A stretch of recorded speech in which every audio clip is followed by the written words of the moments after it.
Olá de volta, pessoal. Nós damos início então a essa primeira etapa das nossas aulas sobre noções iniciais da teoria do processo, em que nós revisitaremos alguns conceitos, algumas noções da teoria geral do processo e vamos iniciar então pelo conceito do processo em si. Quando nós falamos em processo, nós podemos ter pelo menos três concepções ou perspectivas de análise sobre o termo, sobre o instituto. Sob uma primeira perspectiva, nós temos o processo como criação de normas jurídicas. Através dessa concepção, então, eu posso, por exemplo, pensar em um processo administrativo que vai ter como objeto a criação de uma decisão administrativa. Posso ter também a noção de processo legislativo, todo o regramento, enfim, e as etapas pelas quais passa a discussão de leis nas casas legislativas. Essas discussões, então, se dão dentro do bojo de um processo legislativo. Temos também a concepção do processo jurisdicional. Então, a depender da atividade de Estado aqui envolvida, seja legislativo, seja o administrativo, o executivo, seja o judiciário, nós temos uma concepção diferenciada de processo. Uma segunda perspectiva que nós temos de análise do processo é o processo como um ato jurídico complexo, ou seja, a ideia de que o processo é um conjunto ordenado de atos destinados a uma finalidade. Aqui nós temos o processo como método em si. O processo, então, seria uma espécie do qual procedimento seria um gênero mais amplo. A ideia constitucional sobre processo é a de que processo seria um procedimento estruturado sempre em contraditório. A ideia da dialética, sempre visitando e revisitando a concepção que devemos ter de análise do processo. Uma terceira perspectiva que temos é do processo como relação jurídica. Através dessa perspectiva, nós temos a ideia de que o processo é um conjunto de relações jurídicas que se estabelecem entre os diversos sujeitos processuais. Enfim, entre parte autora, juiz, parte ré e juiz, parte autora e parte ré, juiz e perito, Ministério Público e juiz, enfim, os diversos sujeitos processuais que tomam parte, que participam do processo.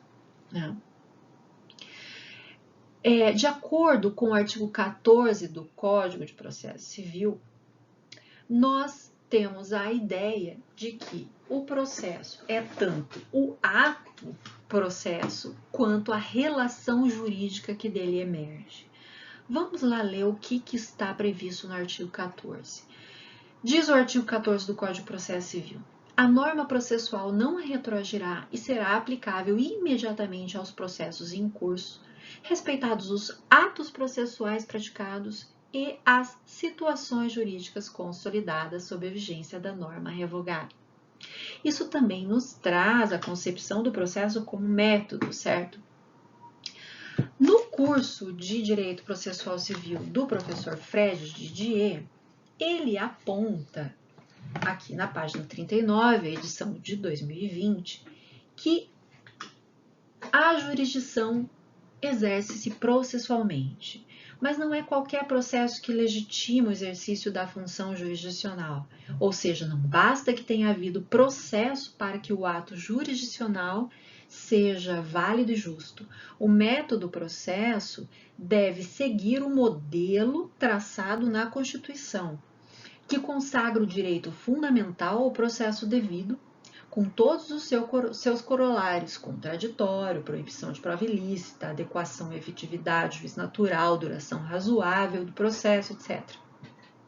A análise do modelo de processo civil brasileiro será feita no capítulo sobre as normas fundamentais do processo civil, sobre o que, inclusive, falaremos na etapa 2 do nosso curso. O segundo ponto sobre o qual nós gostaríamos de falar diz respeito à distinção entre a teoria geral do processo, a ciência do direito processual e o direito processual civil. Cada um desses planos, dessas concepções, estão em planos diversos de linguagem. Tá? A TGP, a Teoria Geral do Processo, é uma parte da teoria geral do direito que se ocupa dos conceitos jurídicos fundamentais processuais. É geral porque os conceitos jurídicos têm pretensão universal.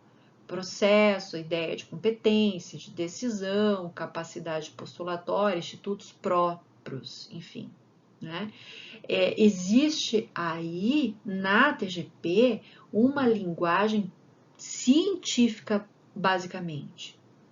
Por outro lado, a ciência do direito processual é a dogmática, é a doutrina, é a responsável pela elaboração, pela articulação, sistematização de conceitos jurídicos positivos. Aí também nós falamos em uma linguagem científica. O direito processual civil, por ser um conjunto de normas processuais que disciplinam o processo jurisdicional civil, é, por sua vez, uma linguagem normativa. Ela é a norma. O exemplo disso é o próprio Código de Processo Civil. Nós temos então que a ciência do direito processual tem por objeto a norma, tem por objeto o direito processual. Né? É considerada então uma metalinguagem. Por quê? Porque é uma linguagem sobre uma linguagem. Eu digo, é uma linguagem científica, né? A ciência do direito processual, sobre uma linguagem normativa, que é o direito processual em si, o direito, ou seja, o ordenamento jurídico. Já a teoria geral do processo tem por objeto a ciência do direito processual. Uma terceira concepção que devemos revisitar é a de instrumentalismo do processo. A ideia de processo instrumental é a ideia de que o processo é uma ponte, é um instrumento entre o direito material e o direito processual. Nós falamos há pouco que o processo é um método, né? A ideia de processo como método de exercício de jurisdição. Jurisdição é exercício de poder, né? E então o direito processual é um método de controle de exercício de poder, que deve ser estudado, compreendido, estruturado, tendo em vista a situação jurídica de direito material para o qual serve de instrumento de tutela. Então, de acordo com o direito material, o objeto daquela relação processual, você terá um instrumento adequado à sua tutela. O processo, então, vai ter sempre relação com o direito material processualizado, né? Vamos dar um exemplo aqui. A tutela dos vulneráveis será protetiva, tal qual o direito material em discussão. Daí nós falamos sobre institutos previstos conforme essas características de vulnerabilidade das pessoas envolvidas no litígio, né? É o exemplo da inversão do ônus da prova prevista no Código de Defesa do Consumidor, que vai ocorrer justamente sempre naquelas situações em que há uma disparidade, né, uma vulnerabilidade do consumidor em relação à parte contrária. Essa relação do processo e do direito material, ela é circular. Enquanto o direito material sonha, projeta, o direito processual tem por finalidade a concretização deste projeto.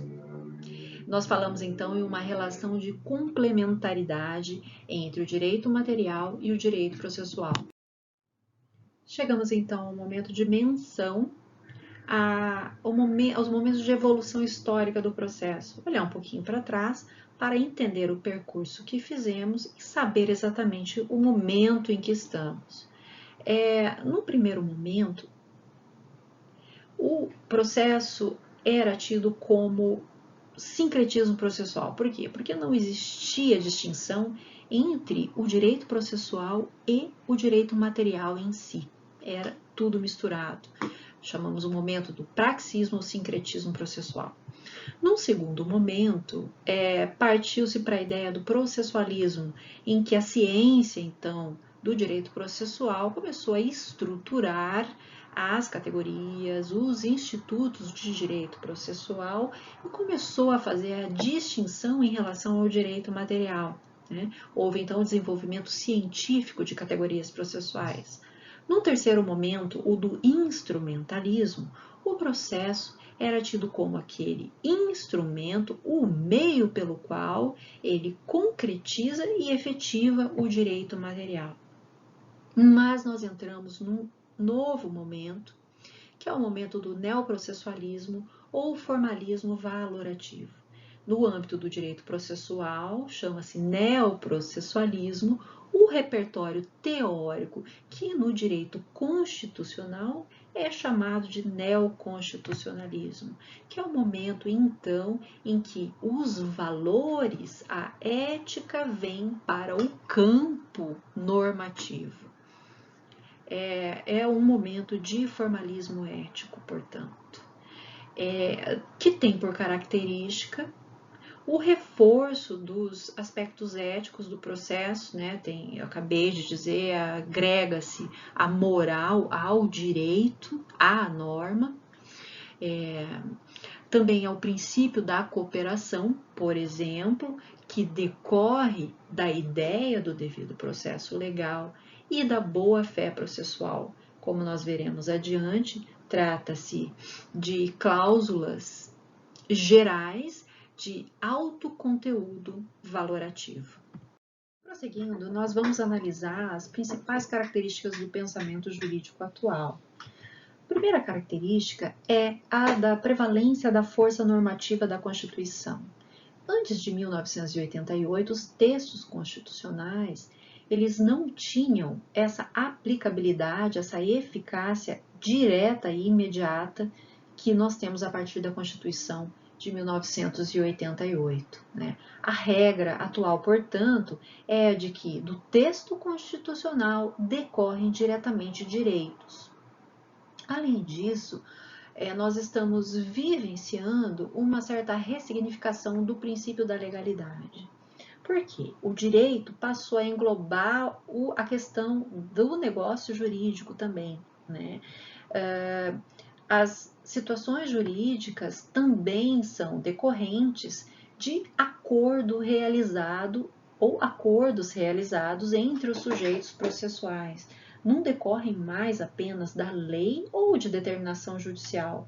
Hoje as partes, os sujeitos processuais também podem propor, para além das leis, das normas implícitas, do costume, também podem propor acordos, negócios processuais.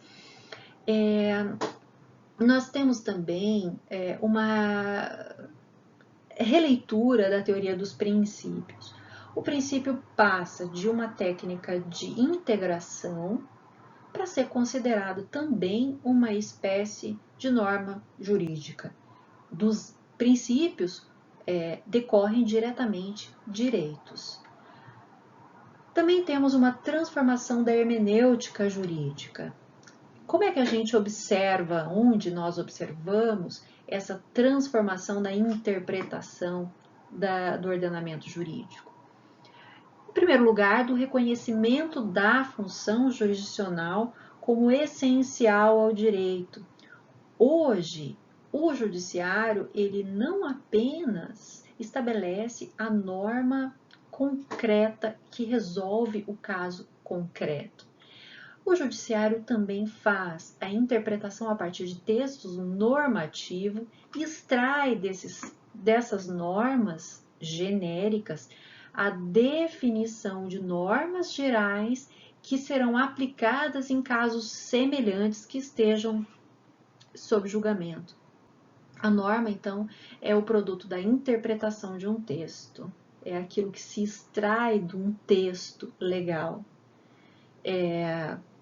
Também a ideia de que normas de aplicação de outras normas, através do princípio da proporcionalidade, da razoabilidade, da ponderação, integridade, coerência, observação das consequências práticas da decisão, etc.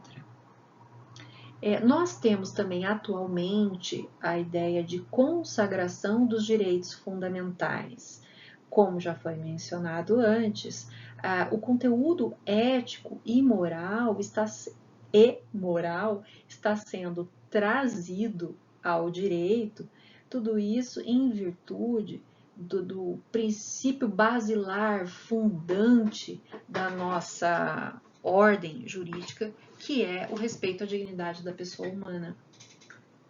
Também se vê atualmente uma tendência ao pensamento jurídico neoconstitucionalista, né?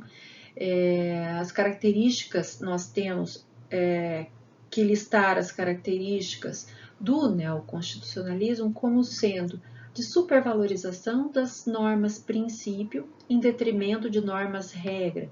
Normas princípios são aquelas gerais, mais genéricas, enquanto as normas regra são aquelas que estabelecem o consequente.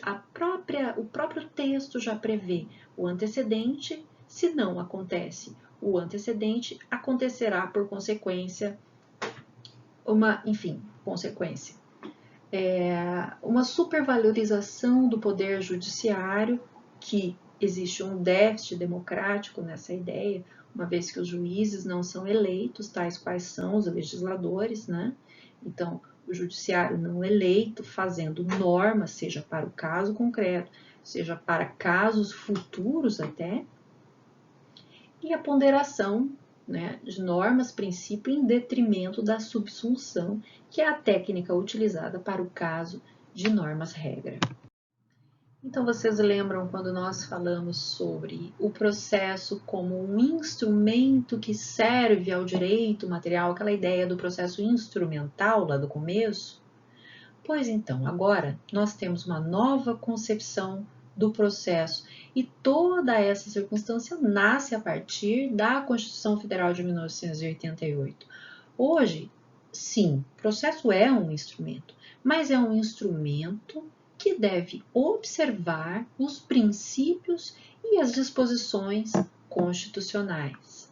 Então, nós temos a constitucionalização do direito processual, várias normas de direito processual infraconstitucionais foram incorporadas ao texto constitucional.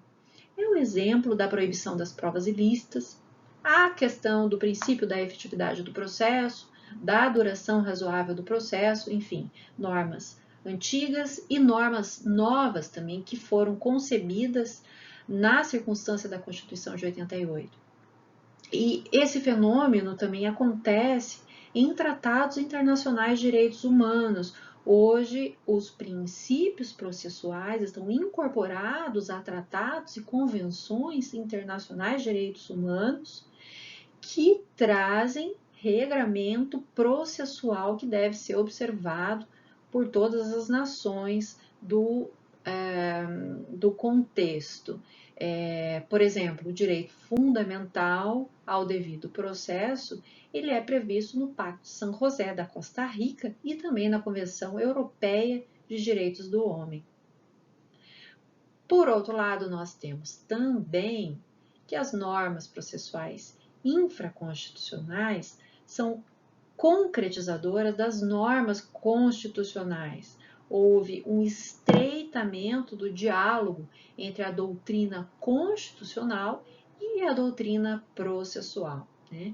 Tanto que se fala muito da ideia do processo como garantia. O direito processual é visto como uma garantia mínima de proteção do cidadão, isso frente às disposições constitucionais.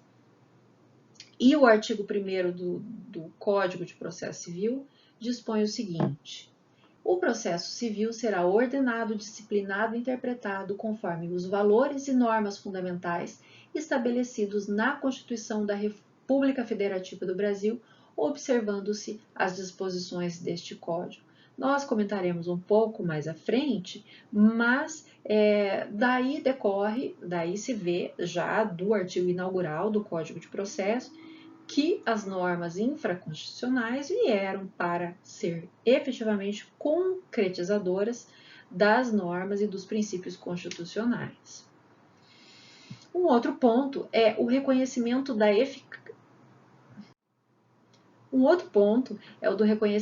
eficácia normativa direta aos princípios processuais. O artigo 489, parágrafo 2º do Código de Processo Civil prevê, como sendo dever do juiz, a fundamentação da sua decisão. Esse é, inclusive, um princípio que decorre da Constituição Federal de motivação das decisões. E prevê que, em caso de princípios colidentes, a técnica utilizada para verificação de qual princípio que prevalecerá no caso concreto é a técnica da ponderação. O caminho percorrido pela construção da nova concepção do processo civil traz também uma nova feição à atividade jurisdicional, porque se rompe com a ideia, o modelo de tipicidade estrita, né? Criaram-se sistemas de precedentes, assim entendidos como as previsões de eficácia normativa, certas orientações à jurisprudência, né? Dá-se mais ênfase à criatividade judicial, propiciando ao juiz mecanismos de criação, de interpretação e de ação ao desenvolver a sua atividade finalística do processo, que é a de decisão, né?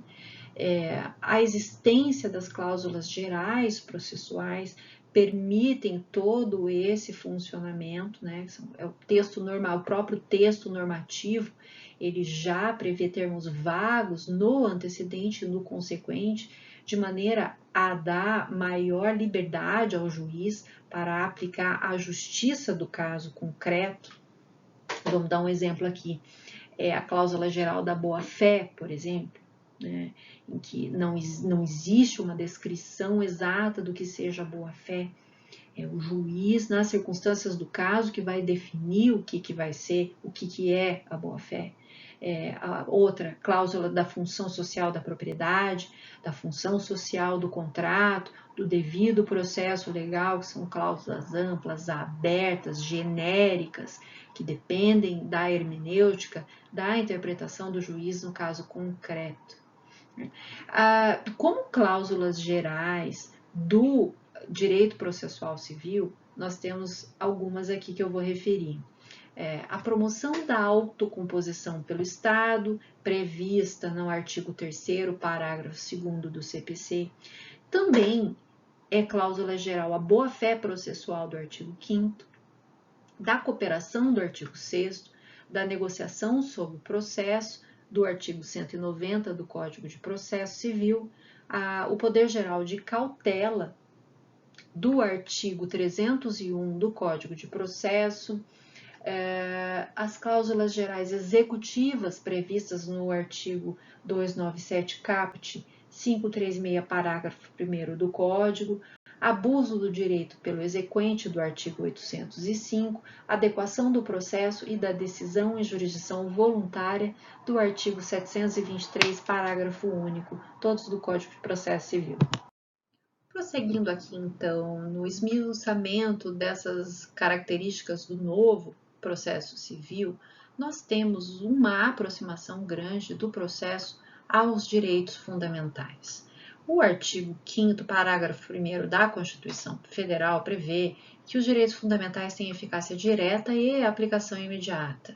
Então, os direitos fundamentais, eles obrigam o legislador na ocasião da feitura da norma e obrigam também o intérprete, o juiz, no momento da aplicação da norma. Afinal, todos os juízes brasileiros podem fazer, nos processos em que trabalham, o controle de constitucionalidade difuso.